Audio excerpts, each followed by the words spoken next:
The memory of that night still clings to me. The taste of rain sharp on my lips as the door slammed shut behind me. No suitcase in hand, no chance to argue.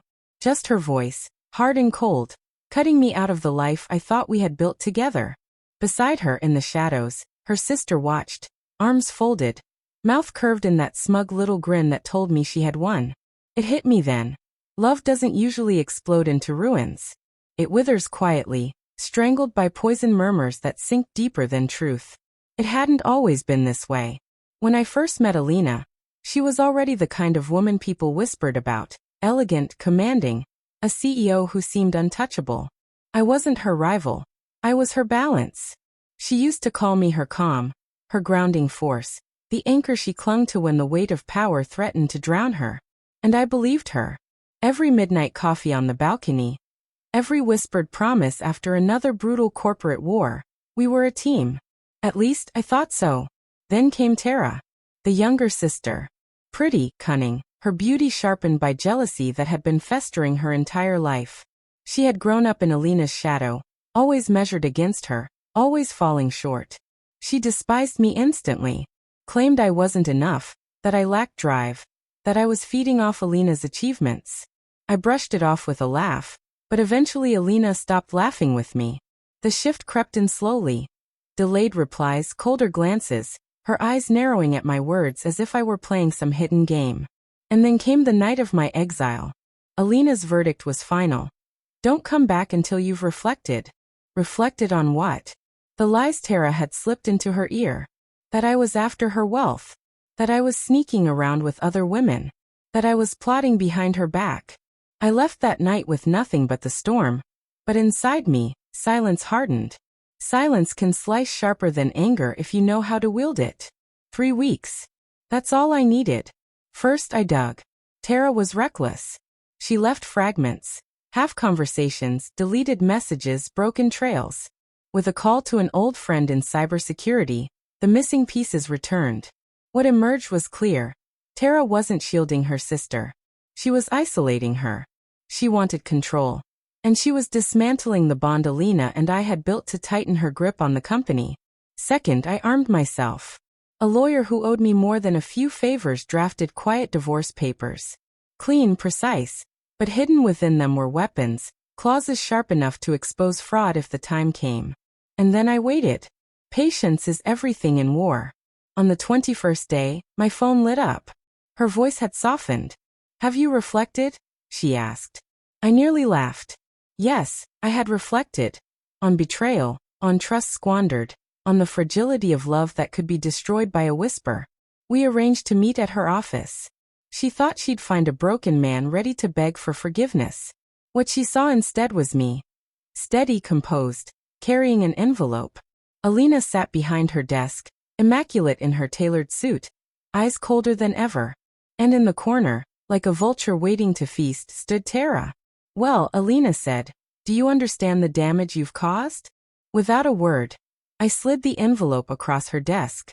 I do, I said evenly. That's why I'm giving you this. Her brow knit as she opened it. Divorce papers. Her fingers trembled. For once, she had no rehearsed lines to throw back at me. But Tara snapped, her mask cracking. What the hell is this? You can't just walk away. Her voice broke, panic spilling out. She hadn't expected this ending. She wanted a guilty man on his knees. I turned my gaze on her. Calm, sharp. Funny. I thought guilt required proof. Shall I show your sister the texts you deleted? Color drained from her face. Alina's eyes whipped toward her, suspicion slicing through her composure. What texts? She demanded. I set my phone on the desk and hit play. Tara's voice filled the room. Her own bragging, her own messages, her careful lies unraveling. She had boasted of bending the truth, of playing her sister like a chess piece, of planning to sink her claws into the company once I was gone. The air turned heavy. Alina's breath hitched, her flawless mask splintering as she turned to her sister. Tara, tell me this isn't true. But Tara's mouth fumbled uselessly, drowning in excuses. I didn't wait. I stood. You wanted me gone, Tara. Congratulations. But I don't beg. I don't crawl. And I don't stay where I'm not trusted. For the first time in weeks, I felt taller than both of them. The fallout came quickly. Alina's empire had always been built on perception. That she was untouchable.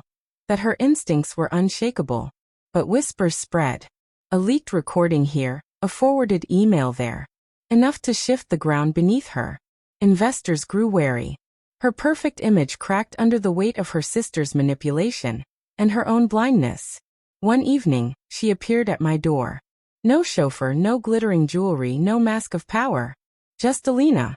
Eyes swollen red, voice stripped of command. "I made a mistake," she whispered. "I trusted her over you. I was wrong." Once, those words would have broken me open. Once they would have been enough. But now, they were ashes on my tongue.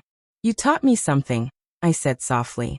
"That love without trust is nothing more than a contract waiting to collapse." Her lips parted as if to argue, but no sound came. She turned away.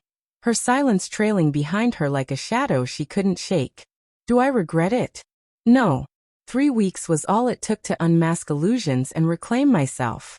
My silence had never been weakness. It had been my sharpest blade. She asked me to reflect. And I did. What I saw staring back at me was a man who deserved more than betrayal disguised as devotion. Now, when I close my eyes, I don't see the storm that swallowed me that night. I see Tara's mask shattering under the weight of her own schemes.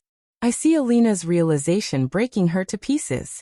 And I see myself walking away, unbroken, unbitter, free. Because revenge doesn't always roar. Sometimes it's nothing more than a folded document across a glass desk. Sometimes it's silence, honed and weaponized. And sometimes, it's as simple as leaving them alone with the truth they tried so hard to bury.